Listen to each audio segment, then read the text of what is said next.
I was in an abusive marriage, a long-term abusive marriage, which I'd been involved in my whole entire adult life.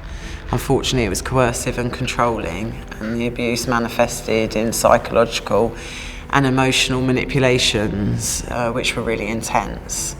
I was also very financially dependent on this person, had no money in my own right, and was controlled that way and had no pathway to leave the relationship.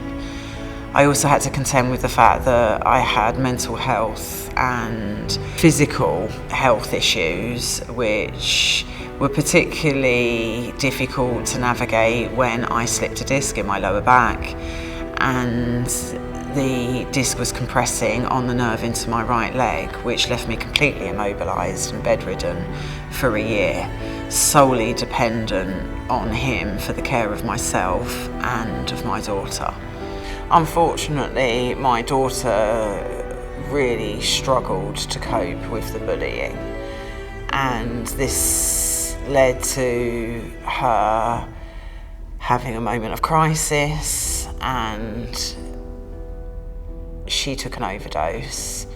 We were very isolated. We had no support system in place, and so it was a time where we were completely trapped with no foreseeable way out. I would describe darkest part is when I wasn't aware of what is happening to me. I would search for what is wrong, why do I feel this way, because I had no understanding of what it is to experience abuse.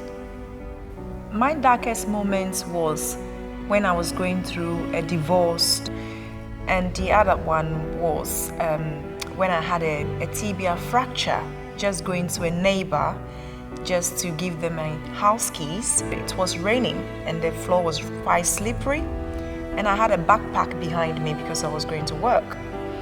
And suddenly I saw myself slipped, and then I hit my right leg on a brick. Didn't realize how bad it was.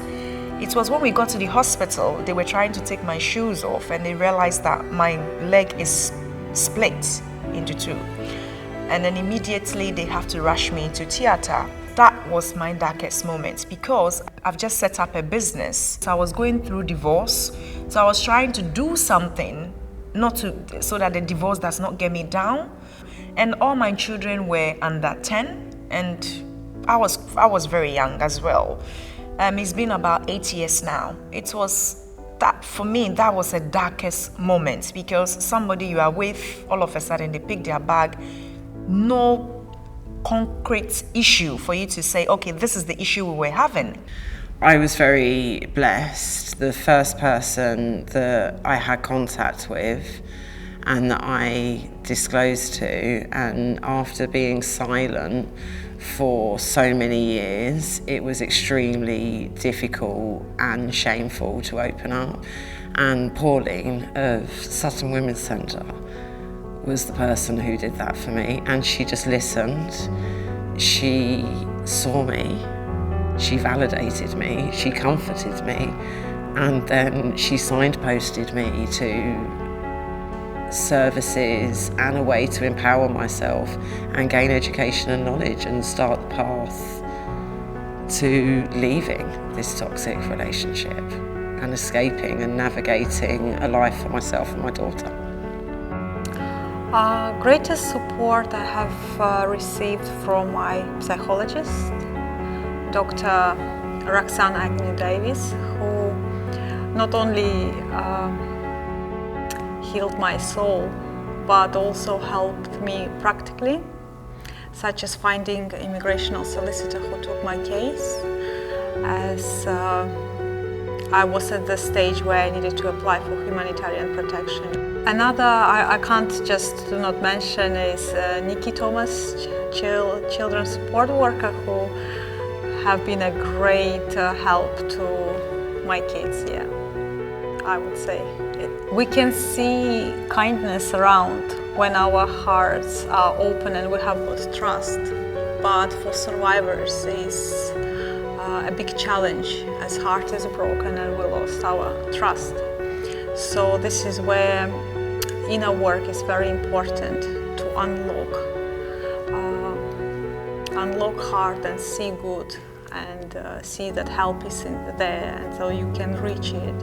My greatest supports were, I would say, the Women's Center in Sutton, and 2 other women that were clients. They were not even friends or family. They really helped me through my darkest moment, especially when I was going through divorce. I had a lady that used to be my client, end up being like an adopted mother to me. She helps me with the kids. There was a period where, because my ex left, and left a lot of bills, because I was in a situation where when I came to the UK, I'm a dyslexia, so I have to take myself to college. And through college, I was able to learn how to read and write. And when I was able to do that within a space of 6 years, I decided to go into diploma. So this lady, when I was going through divorce, she was really there for me. She'll come with shopping. Sometimes she'll cook for me and the kids. Sometimes she will call me randomly, speak, very encouraging words to me. And the other person that really helped me in my darkest moments was a lady called Carol. And Carol, I met Carol through the council. This particular event was actually in Barclays Bank in Sutton. And they were doing it to help small businesses, to promote small businesses in Sutton. She helped me with my business plan. This woman went an extent of helping me to get other loans to help me set up the salon, even with my lease, because my inability of reading at that time. She really helped me making sure all the paperwork is done, the legal documents and everything. We can offer them one-to-one counselling here. Our counsellors are trauma-informed, our supervisors are trauma-trained and experienced, and as quite a unique service, counselling service, we can offer up to a year, which can often be enough time to work through trauma, as opposed to most other agencies which offer 6, 8, 12 weeks, and that's not enough time. So how we can help trauma survivors recover from their experiences is try and make them comfortable first.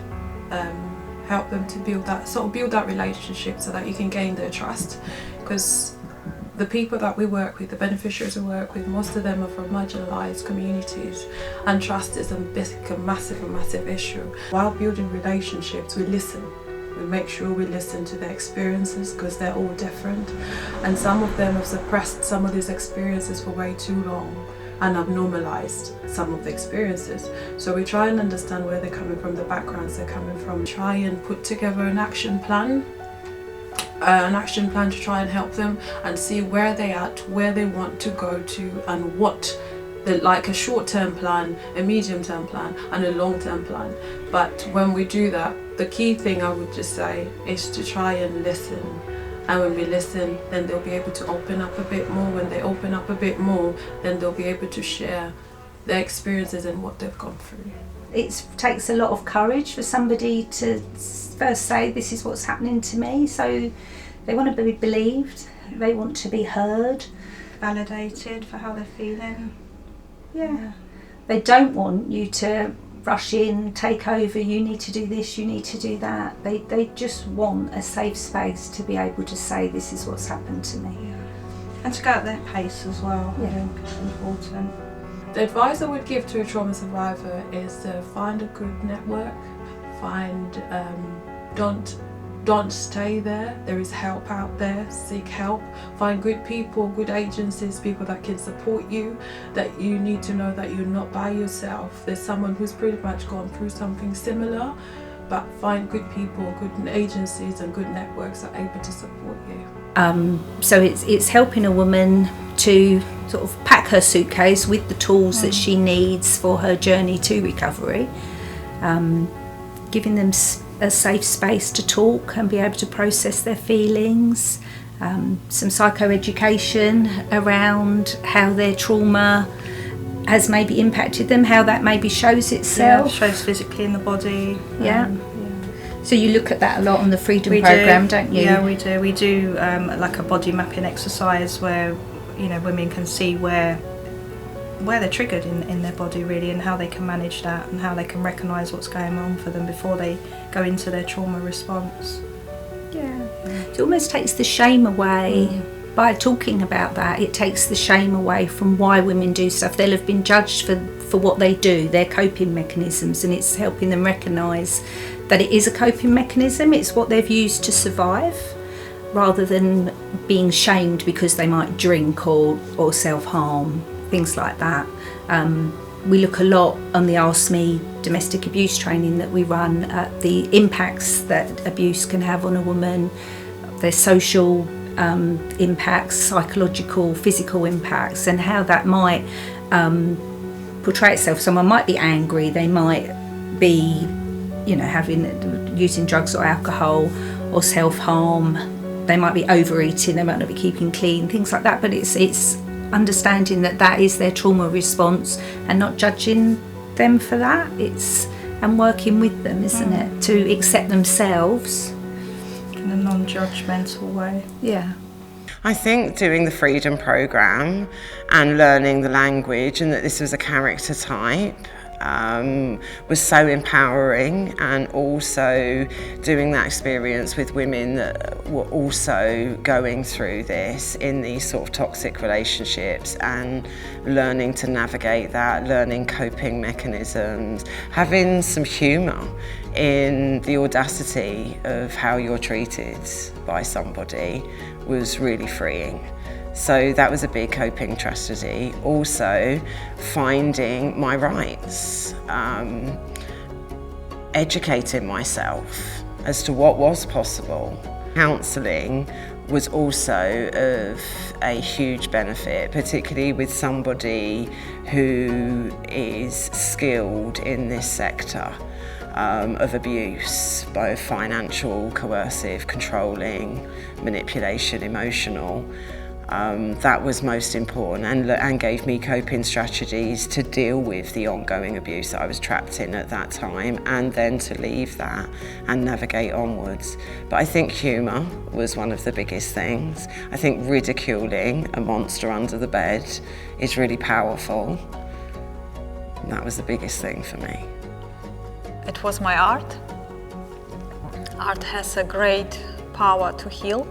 That was a great discovery, as I perceived art a bit differently. For me, art world was something unreachable back then. But interesting thing I've realized when I started to tune into my potential. And at that period of time, the biggest obstacle, it was my language barrier, for not able to express myself verbally. So I had lack of understanding. And art became my inner dialogue with self and life. And it have helped me to navigate things more gradually. On my personal experience, living in a women's refuge for 3.5 years, it's quite a long time.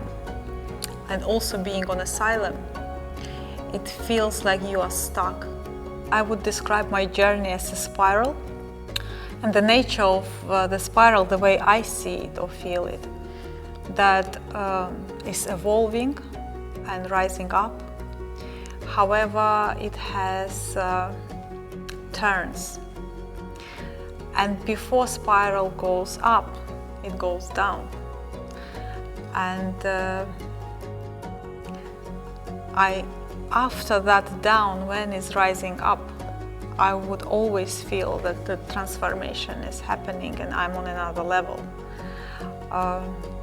Rising up to the light, yeah. I begin to see the light, I think it's been 5 years now. With a lot of work, hard work. Because when I set up my salon and people come and they said, Where do you think you are? You should be on the high street. And when I wanted to come out of benefits, my friend says to me, are you sure you are okay? Are you really okay? You are in a good position, your kids are young, you just opened a salon. Why do you want to come off benefit? And I see to them that I can see the lights ahead of the tunnel and I want to reach it. I can see opportunity, but it doesn't feel close, but I feel like I can stretch my hands to get it. So I had an auntie, this same auntie who is very flexible. I asked her, come and stay with my children in the night so that I can do a bit of night job to raise money to put down as a deposit to buy my flats. So what I do is that when my salon is quiet, because I was doing appointments only, when the salon is quiet, I drive myself down to charity shops. And then I begin to look for things. And whilst I'm in the charity shop, I'm still watching to make sure that it's not 3 o'clock to run to pick the kids up. I'll buy the stuff, bring it to the salon, dump it somewhere at the back, go back, pick the kids up, come back, finish my clients. Sometimes I even set up a little space in the salon where a kitchen where I could cook. So sometimes when the client is running late or something, I'm quickly in the kitchen trying to prepare meal for the kids, and then I'll phone the kids, come and get your food. I put myself on eBay, selling all kinds of things that you can think of. I go to places like auction, I buy things auction, I buy some, and then I started seeing a little bit, change. And when I saw that I was making a little bit money, I extended it by wanting to go into car business. So I spoke to a couple of male friends, and one of them was willing to help me. He was doing Uber, so he was able to help me, take me down to where I can buy car, because the salon is not established yet. The income was not coming. I still need to pay the rent, and I had faith the salon will start making money, but I have to make the money elsewhere to still pay for my council house, pay for my rent, and pay for all sorts of things. And did the car business for some time, and then I had an opportunity to go to China to start investing into hair extensions, and then I started going to India. After that, I decided to brand my item, which is now called City Collection. I sell all kinds of hair at the moment online. And then from there, I saw another opportunity to start other businesses. So that's where I am now. So I've worked my way up to the point that I have about 4 businesses at the moment. Yeah. I think it's important to tell my story, as it was the story of others that went before me that inspired myself. It's important to hear those stories, to know that there is a pathway and there is a possibility to have a life beyond the situation that you are trapped in now. And in hearing their stories, that empowered me. And now I sit and tell my story, and hopefully that empowers another woman to know that there is an escape. I think it's a really important message for my daughter, and not just my daughter, but women in general. I think it is important that we do have the ability to financially support ourselves, that we recognise that we can get lost in relationships and can learn at any age. I am an older woman with a child in school and starting on a journey where I'm learning. I believe survivors are the strongest people. And by overcoming things, constantly falling down on knees, but rising again and again, it makes them untouchable, I believe. They're becoming very strong.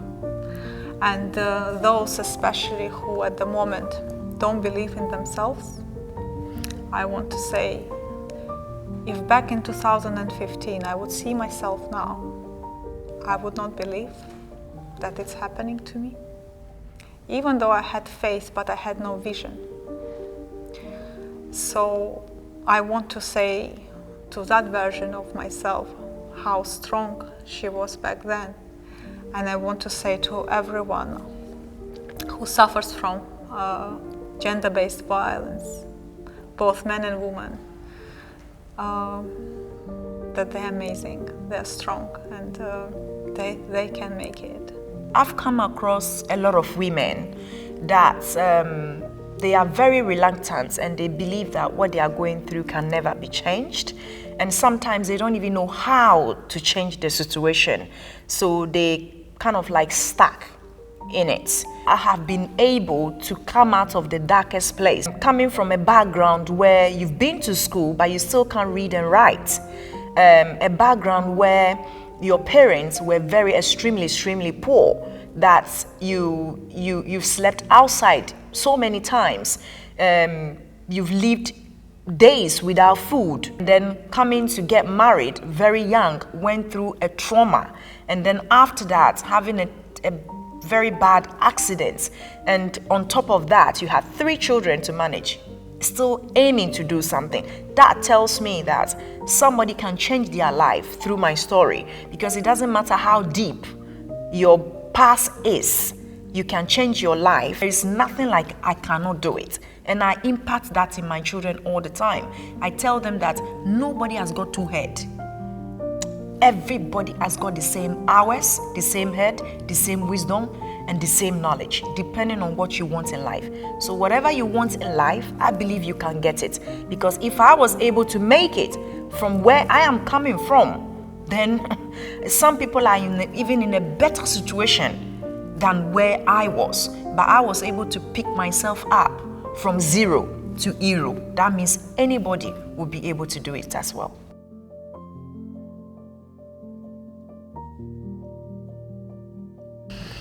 I embrace darkness equally to light. I use paper as a space on which I collaborate both darkness and light, and it is to find a balance in between them, to create a meaning and the contrast in between them. That's what is so beautiful.